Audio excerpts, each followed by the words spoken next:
Universitas STIP Rakyat Santa akan mewawancarai salah satu guru di MI Nurul Fana atau Yaspin. Baik teman-teman, saya mau mewawancarai salah satu ibu guru di sekolah ini karena dalam tugas bahasa Indonesia. Mari kita temui ibu gurunya yang bernama Ibu Kusmira. Check it out.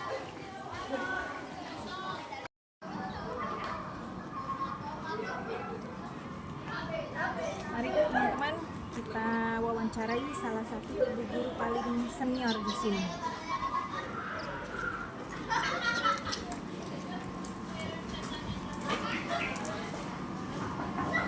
Assalamualaikum Bu.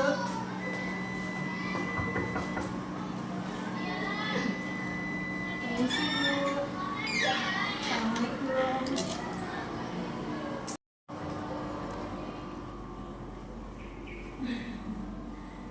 Kenalkan Bu, saya dengan Mawati dari STIP Rakyat Santa. Ini mewawancarai Ibu apa Ibu sendiri?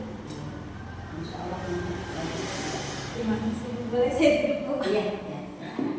Maaf ya Bu, telah mengganggu waktunya. Kalau boleh tahu, Ibu dengan Ibu siapa? Dengan Ibu Kusmira. Ibu Kusmira. Iya. Ibu mengajar di kelas berapa ya? Di kelas 1. Di kelas 1. Sudah berapa tahun? Sudah hampir 14 tahun. Masya Allah. Berkah ya Bu ya. Iya. Mohon maaf ya Bu telah mengganggu. Pembelajaran bahasa Indonesia ini Bu? Bahasa Indonesia untuk kelas 1 itu saya sendiri pakainya metodenya. Kalau kelas 1 metode ceramah. Metode ceramah. Ya, kemudian di samping itu setelah kita membaca, ya kemudian anak mengikuti, kemudian setelah itu baca, anak-anak membaca, kemudian didemonstrasikan ya dengan cara menulis papan tulis satu-satu. Misalnya begini dalam bahasa Indonesia. Yang pertama, misalnya anak mengenai huruf vokal. A, I, U, E, O gitu. Kita dulu gitu. A, I, U, E, O, A, I, U, E, O gitu. Kemudian diikutin oleh anak. Nah, setelah itu anak setelah udah bisa mengikuti, menghafalkan, nah baru gitu demonstrasi dengan cara menulis di papan tulis. Nah, bagaimana huruf A, cara menulisnya, angkat tangannya gitu. Kalau anak kelas 1 seperti itu. Angkat tangannya ini seperti ini nih, bulat, tarik ke bawah, set gitu. Caranya seperti itu. MP atau modul ajar untuk mata pelajaran bahasa Indonesia itu seperti apa Bu? Biasanya bagaimana ya? Yang pertama, kalau itu misalnya pertama anak mampu melafalkan huruf vokal, kemudian anak bisa menirukan bacaan huruf vokal, kemudian anak bisa menuliskan huruf vokal. Lalu apa saja yang menjadi kompetensi dasar yang menjadi fokus pembelajaran pada saat ini? Kompetensinya itu pada saat ini anak yang penting kelas 1 mah bisa menulis, membaca, dan berhitung itu aja yang kuncinya ya. Kuncinya cari hitung aja, baca, tulis, berhitung, itu aja. Karena kalau seandainya kita mengikuti yang ya sekarang kan misalnya ada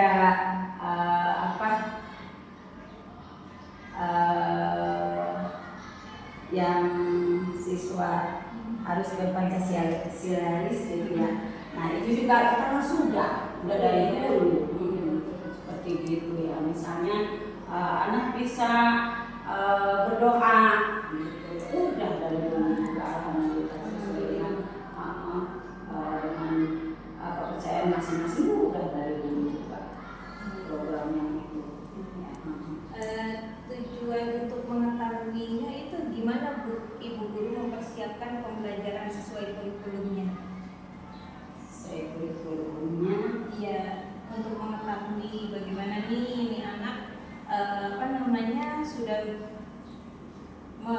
bisa baca, sudah bisa berhitung, bisa mengetahuinya itu apakah dipanggil satu persatu atau untuk di ayo siapa yang bisa seperti itu? enggak kan itu kan misalnya kita ada tes misalnya nih ada ulangan harian, ada ulangan tengah semester, bisa dilihat dari situ perkembangan si anak gitu. Yang tadinya belum lancar membaca, alhamdulillah. Nah, kemudian ada lagi sistemnya diferensiasi. Diferensiasi itu, jadi si anak kalau misalnya yang pandai sama yang sedang-sedang itu, ya kita dipanggil yang agak lemot lah, dipanggil gitu di meja gitu bagaimana. Lalu strategi apa nih yang paling Ibu Guru gunakan dalam mengajarkan teks naratif, deskriptif atau eksposisinya seperti apa? Kalau saya sih menekankan itu anak ya saya menulis tetap tulis, saya mengikuti seperti itu aja. Saya membacakan, kemudian mengikuti dan kadang saya satu ke depan gitu untuk melihat bagaimana perkembangan si anak itu. Dalam menggali teknologi pengajaran yang digunakan agar pembelajaran efektif dan menarik itu Ibu seperti apa? Kan sekarang ada sedikit. Oh iya, ada seperti nyanyian. Terus ada lagi nanti si anak itu yang kayak tadi ya,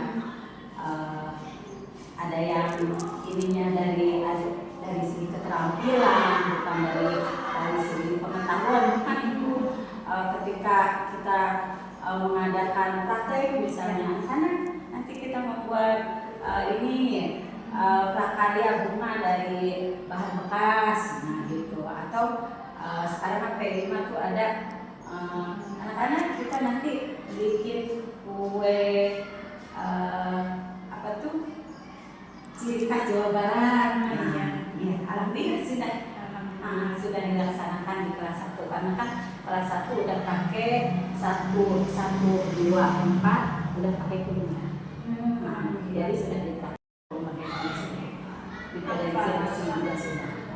Apa Ibu menggunakan teknologi digital saat mengajar? Kadang-kadang karena kan gaptek. Iya. Kadang-kadang suka ada yang membantu guru lain. Misalnya pakai video.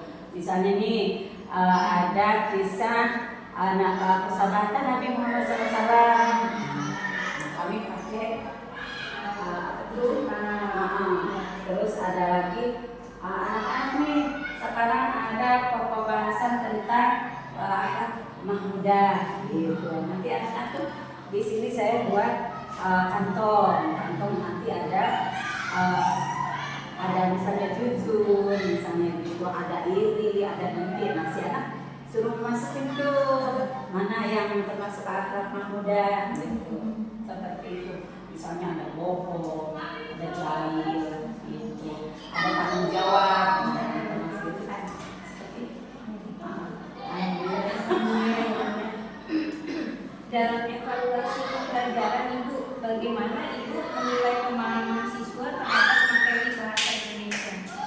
Materi bahasa Indonesia saya melihatnya yang tadinya belum bisa nulis, alhamdulillah sudah lancar menulis. Yang tadinya belum bisa lancar baca, alhamdulillah itu aja dari situ. Ibu, apa kendala yang sering Ibu hadapi saat mengajar bahasa Indonesia? Ya itu Kendalanya apa? Ada anak yang males. Kita harus pakai benar-benar bahasa ibu gitu ya. Kalau nggak pakai itu aduh harus dari pendekatan hati ke hati ya Bu ya. Harus sabar. pendekatannya teh. Kadang ada yang masih namanya rasa Iya, betul. masih lari-lari. Iya, masih labilnya tinggi ya Bu ya. Iya. Mohon maaf Bu, untuk mengidentifikasi masalah dalam pembelajaran dan cara mengatasinya gimana Bu? Harapan Ibu gitu. Harapan Ibu untuk anak-anak itu seperti apa? Kalau saya mah misalnya nih anak susah ya belajarnya di kelas, koordinasi sama orang tua. Gitu. Jadi orang tuanya tolong atau mau direskan gitu, akan bimbing bagaimana ada pembelajaran gitu. Saya minta koordinasinya sama orang tua.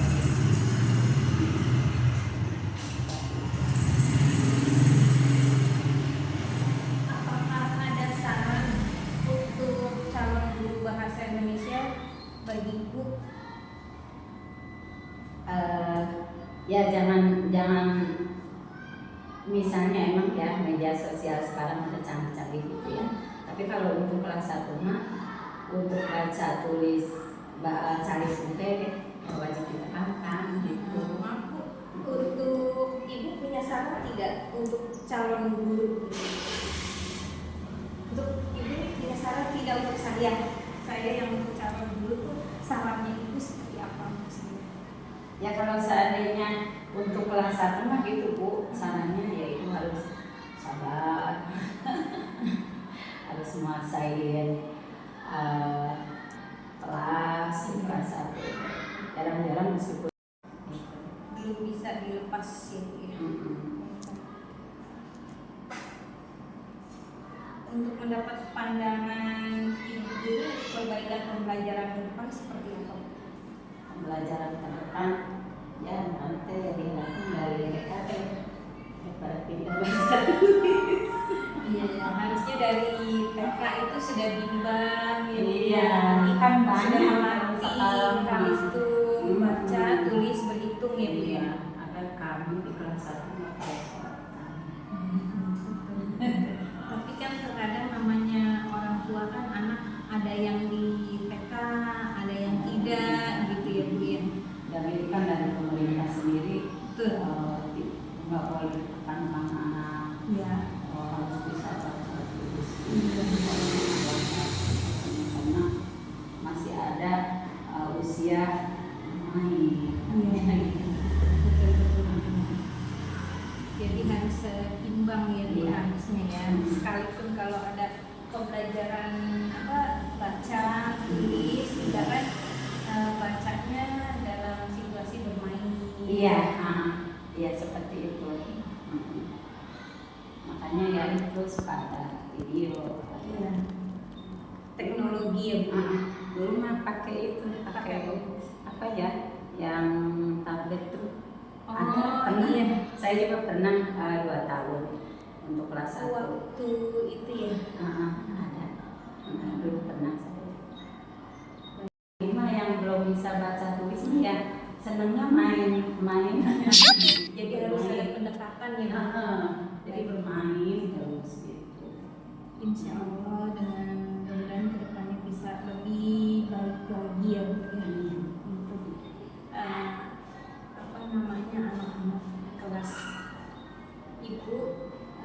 Sebelumnya saya ucapkan terima kasih banyak atas wawancaranya. Semoga Ibu sehat selalu. Terima kasih. Saya pamit undur diri Ibu. Iya. Maaf saya